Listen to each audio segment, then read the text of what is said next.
Enquanto o mundo permanece distraído por guerras, avanços na inteligência artificial, colapsos econômicos e tensões geopolíticas cada vez mais intensas, uma notícia de proporções eternas começou a se desenrolar.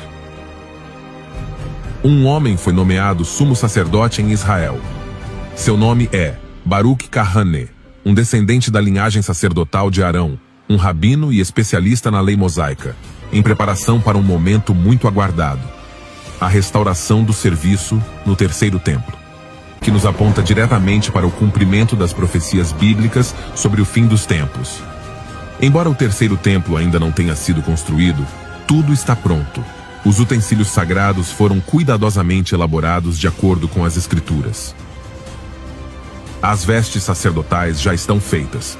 Os levitas foram treinados. E agora, pela primeira vez em mais de 2000 anos, Israel já tem um sumo sacerdote preparado para oficiar sacrifícios. Ressoa como um eco das profecias do fim dos tempos, onde fala da restauração do templo e do dia em que o anticristo se assentará nele proclamando-se Deus. O terceiro templo tem sido discutido. Sua possibilidade, sua localização, sua oposição política têm sido debatidas. O templo não pode funcionar sem um sumo sacerdote. E hoje, aquela figura que esteve ausente por quase 2 milênios retornou. Desde Arão até o último sacerdote ativo antes da destruição do templo, em 70 depois de Cristo. Esse silêncio está sendo quebrado.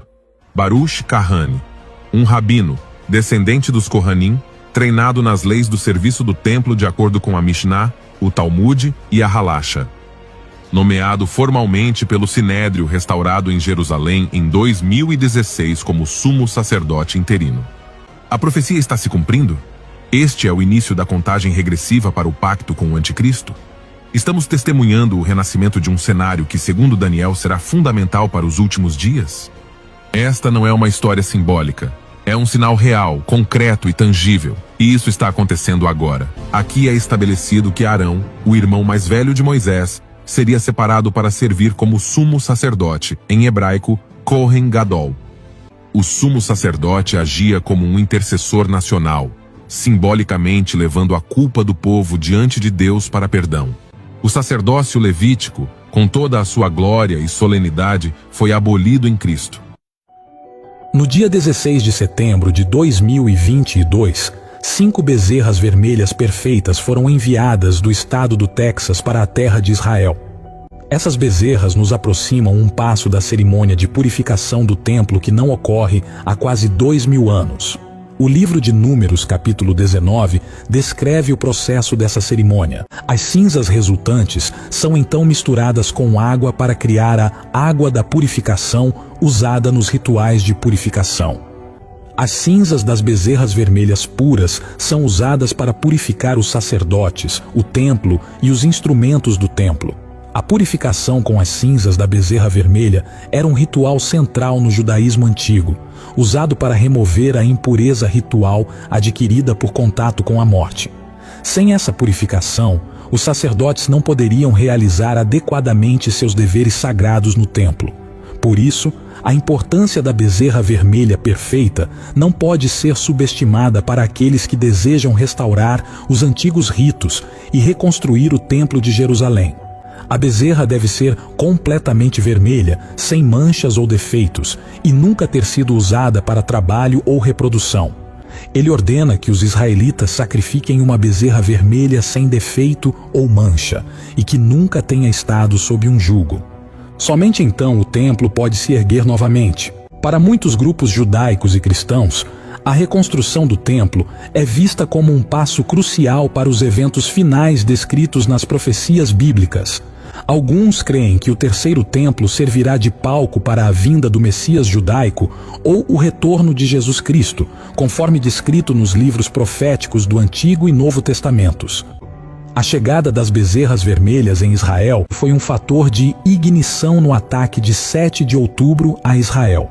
Um porta-voz do Hamas culpou os judeus por trazerem vacas vermelhas para a Terra Santa. As vacas sobre as quais ele está falando em um local seguro e não divulgado, as bezerras vermelhas estão prontas para a cerimônia, com um altar já construído e preparado. Este altar está localizado no Monte das Oliveiras. O local do terceiro templo é disputado, atualmente ocupado pelo Monte do Templo, controlado pelos muçulmanos, e pela Mesquita de Al-Aqsa. É considerada sagrada para os 2 bilhões de muçulmanos em todo o mundo. Portanto, ações que envolvem o terceiro templo despertam reações em todo o mundo muçulmano. Qualquer tentativa percebida de prejudicar ou remover a mesquita é vista como um ataque direto contra o Islã e pode inflamar os ânimos em todo o mundo muçulmano. Líderes islâmicos têm repetidamente advertido que a reconstrução de um templo judaico no local seria considerada uma provocação inaceitável. O Instituto, o que está sendo feito lá não é segredo, mas também não é compreendido pelo mundo em toda a sua magnitude profética. Todos os utensílios necessários para o serviço do templo foram reconstruídos, com rigorosa fidelidade às descrições em Êxodo, Números e Mishnah.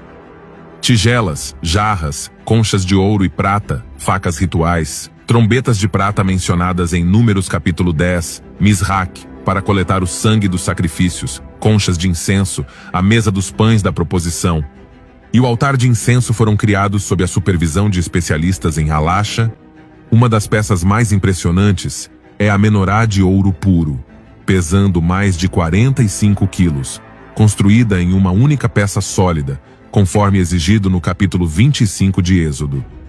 Hoje, ele pode ser visto protegido por um vidro na praça que leva ao muro, brilhando como um lembrete de que o que permanece não é um símbolo, mas um ensaio profético. O Instituto criou as vestes sacerdotais dos Kohanim e do sumo sacerdote com absoluta precisão. Isso inclui o éfode tecido com linho fino e fios de ouro, o peitoral do julgamento com 12 pedras reais representando as tribos de Israel, a túnica azul com sinos de ouro reais que tocavam enquanto ele caminhava, e a mitra sacerdotal com a inscrição gravada em ouro puro: Santidade a Jeová. A reprodução do óleo sagrado da unção também foi alcançada, seguindo a receita dada em Êxodo capítulo 30. E agora foi retrabalhada para estar pronta quando o altar for aceso novamente. Em dezembro de 2018, o Instituto do Templo tomou uma atitude ousada. Dedicou publicamente um altar de sacrifício em tamanho real, feito de pedras brutas, conforme ordenado em Êxodo, capítulo 20, versículo 25. Esta cerimônia, realizada em Jerusalém, não foi uma dramatização.